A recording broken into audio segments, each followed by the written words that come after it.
Okay, I'm here to talk today about one particular aspect of management. We've done a lot of management work over the years with frost, and but this is one particular idea we had this year. So utilising grazing in wheat to delay the flowering time and reduce the frost risk. So myself, Ben Wisson, the two people involved in this, and it was done, why was it done? It was done through the Albany Regional Cropping Solutions Network. It's a mouthful. Everybody knows. So in our group, we identified frost as the highest priority work that we needed to concentrate on. And we also know that crop grazing is of growing interest in our area. So the logical idea is, are we smart enough to dial up a flowering date, given we know the germination date and how long it takes to actually flower from that germination date? So can we manipulate that just by some grazing? So Ben and myself designed this trial, and we virtually invented the whole thing how to do it, because we couldn't find anywhere where this had been done before. So what we had was a nil. We had a nil. We had an early grazing and a late grazing. So the crop was Yipti wheat, sown on the 21st of May. Sorry, the 14th of May, sorry it was. The first cut was done on the 14th of June at 4 leaf, and then every 10 days. So that's the early time of cutting. The late cuts, there was 2 of them, were done from the 4th of July. Okay, so the crop grew quite a bit, then we cut that down. This is how it was done. We didn't have sheep on our disposal. So we had whippersnipper, we tried roll-up, we tried lawn mowers, we tried ride-on mowers, but they just don't work in there too. So whippersnipper and a pair of scissors, and cutting it off to 3 to 5 centimetres above the ground. We take all our samples, and not the whole plot, Berger. But so that's our method. This is what it looked like at each cut. So at 10 days, that's the uncut, and this is what was cut. When it was cut 20 days, that's what was grown beside it. That's what it was when it was cut. And 30 days, that's how much was grown, and that's how much was left when we cut it. So we're cutting at 3 to 5 centimetres. Does that simulate grazing? This is out of a paddock that was actually grazed by sheep and cattle, and you can see here, about 3 to 5 centimetres high. What you do notice is a lot more variation in the way sheep and cattle graze it. So, but we went for the worst case scenario, we cut the whole lot. This is how the plots looked. You can see on the left over here, this is the late grazing, so from the 4th of July, remember? There's 2 plots there, one was cut for 20 days, one was cut for 10 days. This one here was cut on the 14th of June for 10 days, 20 days, 30 days, and 40 days. And you can see each one is decreasing in height and production. Replicated 3 times. So that one was on the 6th of August, so this is after we'd finished all the cutting, and it's starting to grow again now. This one here is the 29th of August, and you can see there's a fair bit of regrowth that's happening there in those plots.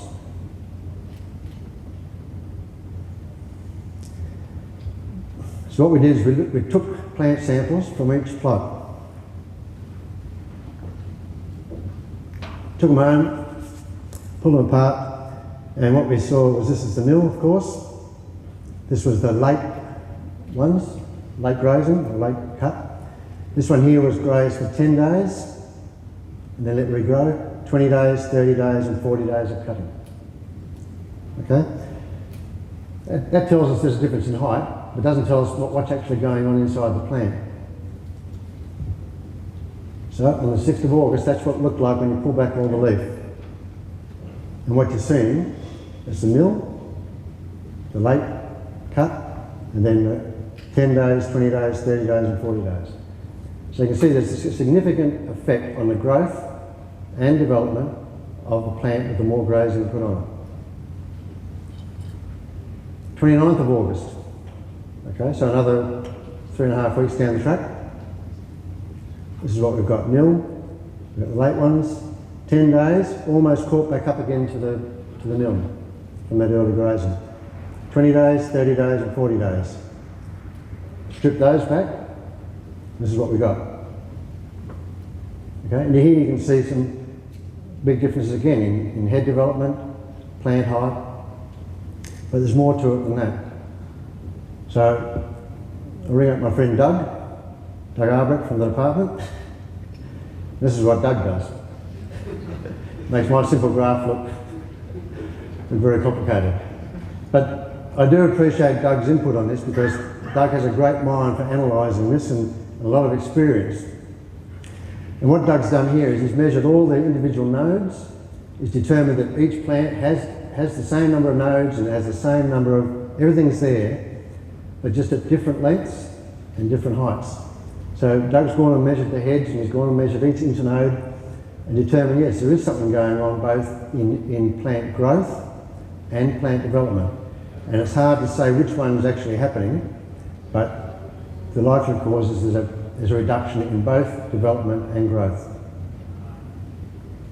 And thanks, Doug, for that. So some results. Here we've got, the first thing you need to know is that when you graze a plant, about 75% of the material is available for grazing. Okay, that's down to the 3 to 5 centimetre level. About 75% is available for grazing. When you take that home and dry it in an oven, about 18% of it is dry matter. So you take home a tonne of material, you'll get 200 kilograms or 180 kilograms of actual dry matter. And sheep feed is measured in dry matter. So following this through here, we've got, this is the nil. So about the middle of 3 weeks into July, we've got nearly a tonne of material there, a tonne of dry matter. The one that was grazed early for 10 days, we've got about 550. And the one that was grazed for 30 days, okay, we haven't even got 200 yet. Okay? Growth rates over that 10-day period. Here we've got the actual growth in that 10 days, 54 kilograms a day. The one that was grazed for 10 days is almost caught up to that. So even though it was grazed early, the growth rate at 49 is nearly caught up to the 54.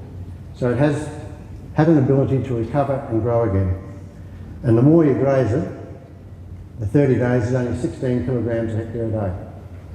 So the growth, the regrowth capability of that plant is severely reduced at 30 days of grazing. This is the important one, the days to flowering. The nil, the flowering date was on the 14th of September. Okay? Now, on this trial, it was sown on one of the most frost-prone paddocks we could find, which worked against us as it turns out. But we had a frost on the 13th of September, minus 4.5. We had a frost on the 23rd of September, and we had a frost on the 28th of September. So we really copped it. And totally, you would think they would totally annihilate the trial. But the important thing here, in this table, the early grazing for 10 days, we had 4 days difference in flowering date. So it went from the 18th of September, so when the nil went on the 14th, this one flowered on the 18th, so 4 days difference. So for 10 days grazing, we've got a 4-day delay. For 20 days grazing, we've got a 10-day delay in flowering. For 30 days, we've got a 13-day delay in flowering. So my rough analysis of that, my fudge rule of thumb, is that flowering is delayed for half the grazing time. So 10 days grazing goes roughly 5 days delay in flowering. And whether that's 4 days or 5 days is arguable, but roughly it's about 2 to 1. The yield results. Okay, the nil went 200 kilograms a hectare. Now this was a 2-tonne crop. In other parts of the paddock, not frosted, the same paddock, the crop went 2 tonne, over 2 tonne. So the nil went 200 kilograms a hectare. The late grazing still recovered, you know, 380, 330, but the 20 days and 30 days were the highest yielding, around 500 kilograms a hectare. So 2.5 times the mill. And obviously that's nowhere near the potential of the 2-tonne crop, okay?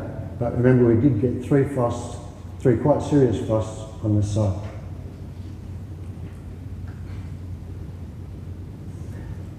We measured the dry matter grazed. For 10 days we had a total of 122 kilograms of dry matter that we could graze. 20 days, 244, 30 days, 342, and 40 days, half a tonne of material was grazed over that 40 days. It was available for grazing over that 40 days. The later ones, of course, they had nearly 700 kilograms of hectare because they were quite well grown when we first cut them on the 4th of July. So a huge amount of material there. I was asked to do some economics on this, so very, very tedious work, but basically we're trying to work out a value of that grazed material. Here we've got the 10-day one, it's worth about $35 a hectare. If we value it at the value of that same megajoules of energy or material in value of grain. And most farmers will tell you, okay, well that's pretty silly, no one's going to feed grain at that time of year. But that's the dollar value of that amount of feed, that amount of megajoules of energy at that time of year. So this is the top cost, if you want to put it that way. So we were able to run, on that amount of feed, 11 DSCs a hectare, that was worth $35. 20 days was 12 DSCs a hectare, that was worth $70, and onward it goes. And on these later same ones, we were running like 60 DSCs a hectare for like 10 days to graze it down to 3 to 5 centimetres. So this is the value of the feed, like I said before, was $70 a hectare. It's 200 kilograms a hectare if we graze it for 20 days. Equivalent of yield of a 1.8 tonne crop is 13%. So if we said that the crop yielded 10% less, then we've got about the right ratio of grazing value as yield loss. So that's if we value the feed as grain. If we value it as the cost of adjustment, those figures come down to about 4%. Okay, so grazing is probably going to lose, in our environment, 1.8 tonne environment, more than 4% of yield, I'd say. So somewhere between the value of adjustment and the value of grain is what we're feeding the sheep, and that's how much we can afford to lose off the crop. You have time? Okay, so the question is, can we dial up a date? Is it new to go? Maize week, so on the 20th of May, flowering on the 18th of September. Okay, now the worst frost in our area are from the 18th of September to the 25th of September. That's our week of worst frosts, worst damage frost. Yipti, 9th of May, sowing the 17th of September. And the 21st of May for Yipti, flowers the 25th of September. So what we want to do is, we don't want to miss that early sowing opportunity, because that gives us more growth, potentially more yield. Can we graze that extra growth by, say, 10 days and move that back to the 27th? That's what we were trying to do in this situation. Other variables suggested by Doug was measure all these things. So we measured head counts, crop height, head length, potential grains. You can see the more you grazed, the more effect you had on all those components. Where the cut-off is, we don't know, because we didn't have a full yield, because everything was frosted in the end. So recommendations: sow early to maximise growth, only consider long season varieties, graze early to allow maximum recovery, particularly in our yield environment, 1.5 to 2 tonne. And I think the yield loss 2 to 1 rule to estimate the flowering delay, and the yield loss needs more work in low rainfall areas.